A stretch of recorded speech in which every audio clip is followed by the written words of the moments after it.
All right, so we have now a series or a parallel circuit where we have a 4, 8, and 11 ohm light bulb connected to a 6-volt cell, and we want to find out what is the overall current, what is the current in each of these, and also what's the voltage in these. So if you remember with parallel, under your equation sheet, you've got the equation to bring them together.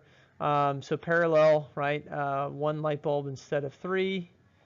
And the way we add them up is 1 over Req equals 1 over R1 plus 1 over R2 plus 1 over R3. And so we can add those up. And then once we do that, we bring them all together. We can apply Ohm's law. Once we apply Ohm's law, we can break them up again into their original pictures and then figure out, yeah, what's going on here in terms of voltage and current. Now, if you remember from voltage, the voltage, each of these gets full voltage. So this will get a full, 6 volts. This will get a full 6. This will get a full 6. So, yeah, go ahead and pause the clip and work this one all the way through. And when you're ready to check, you can hit play to continue.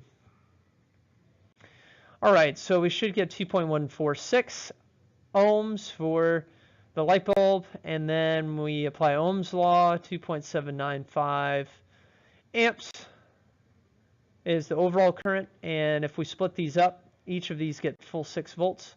So the top one is 1.5 amps, this one is 0.75, and the bottom one is 0.5454 amps. All right, so let's go ahead and set this one up here. We have 18 volts, 7 ohm, and then an 11 and 13 in parallel, and an 8 in series. And we want to find the overall currents and voltages.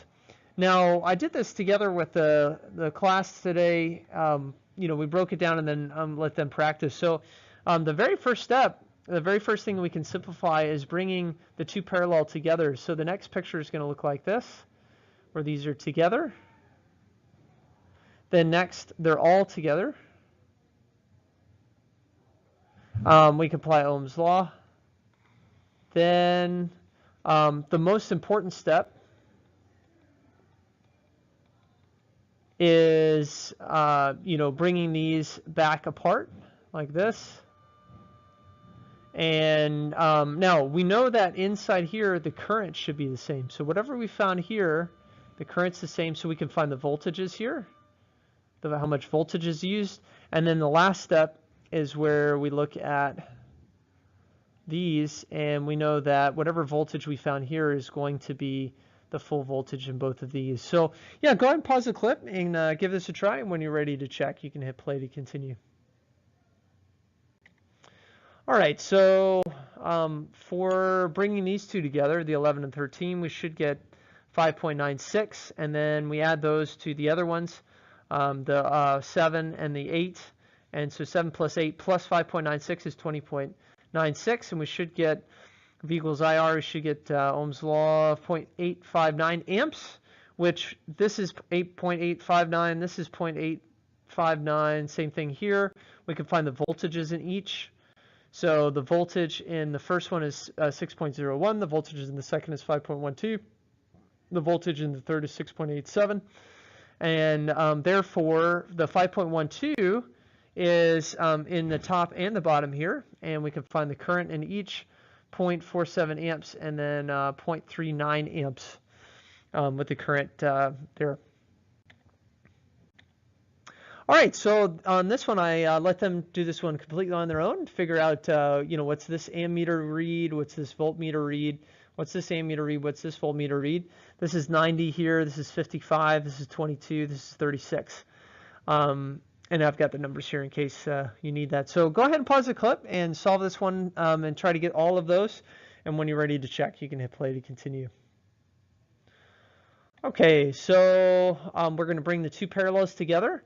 And the way that we know this is parallel is because the wires split. So we can bring those together. We should get 13.66. And then we can add them all together, 158.66. Apply Ohm's law and 0.7564 amps. And then we go back one step. And we know that each of these have 0.7564 amps. We can figure out how much volts each uses. That one's going to use 41.6. This one's going to use 10.33, which both of them get a full 10.33, and we can solve for our current there, which should be 0.287 amps. Now this is an extra one that we didn't do today. Didn't feel like we needed to. Had it down pretty well, but yeah, if you want to practice this one, you're welcome to. 20 volts down below, 3 ohms, and then that's in series with the 5, 10, and 6 in parallel. So yeah, go ahead and if you want to try that one, you can pause it and do it, and then you can check on the next slide. All right, so here's the solution for each of these, and yeah, so if you need that extra practice. Now, ammeters, it's critical with ammeters, okay? They measure current, they're placed in series. It's critical that they have a very low resistance. Very low resistance, because we don't want it to affect the circuit, right? And so it's critical there. We'll assume, again, it has no resistance as we use them. The way that this works is that there's a galvanometer, which is measuring the current, and then there's a very, very small resistance where most of the current's going to pass through the small resistance, and then some of it's going to go through the galvanometer, which will show us, how much current is actually going through. This is easily mixed up with a voltmeter. With a voltmeter, you're setting it up in parallel, and as you do, you want maximum voltage. You want that to be, essentially infinite resistance, because you don't want any of that current to go up through here. You want it all to pass through the light bulb or whatever you're doing.